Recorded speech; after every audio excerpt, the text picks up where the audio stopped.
Hi, my name is Ron Miller. I'm a medical malpractice lawyer with Miller & Zoyce. My law firm handles birth injury cases throughout the country. Today I'm going to talk about vacuum injuries during childbirth. Sometimes during vaginal childbirth, the baby may require more than just a normal pushing to pass through the birth canal. When this difficulty is encountered, OBGYNs have various delivery assistance tools at their disposal.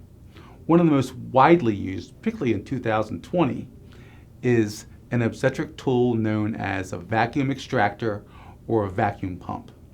A vacuum extractor has a soft suction cup attached to a leverage handle. The suction cup is designed to grip onto the baby's head, and it's connected to a vacuum pump to create a suction seal on the baby's head to give it a little push. The doctor basically places the suction cup over the accessible portion of the baby's head, turns on the pump, and creates a sealed grip, and then uses the handle attached to the cup to pull and maneuver the baby out. Whenever the doctor uses tools such as a vacuum extractor or obstetrical forceps, the procedure is referred to as an operative vaginal delivery. The research says about 1 out of every 20 live births in the U.S. are the result of operative vaginal deliveries. And the vacuum is the most commonly used instrument these days because it's relatively easy to use. And if everything goes right and the doctor employs the required level of skill and technique, a vacuum extraction is a perfectly safe way to facilitate a difficult vaginal delivery.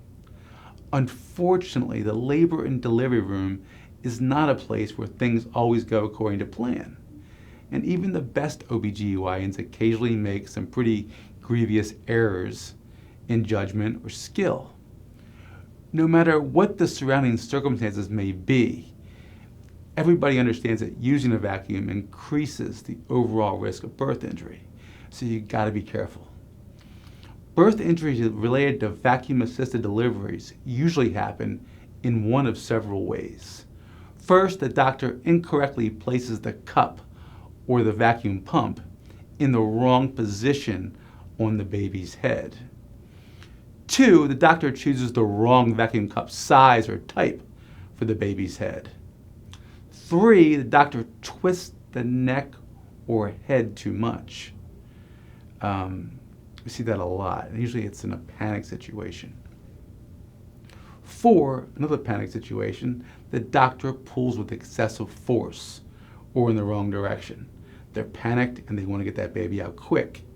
And that rush, that lack of judgment, causes an injury to the child's head, which leads to bleeding, which can cause a hemorrhage and brain injury.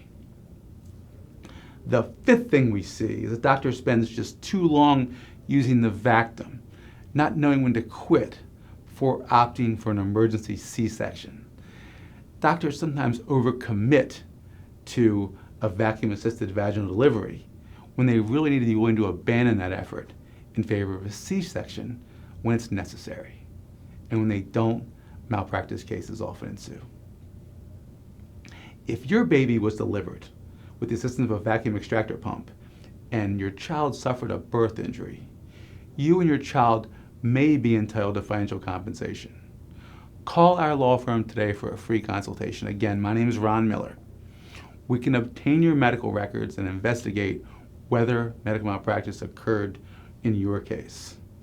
Call us today at 800-553-8082. Thank you.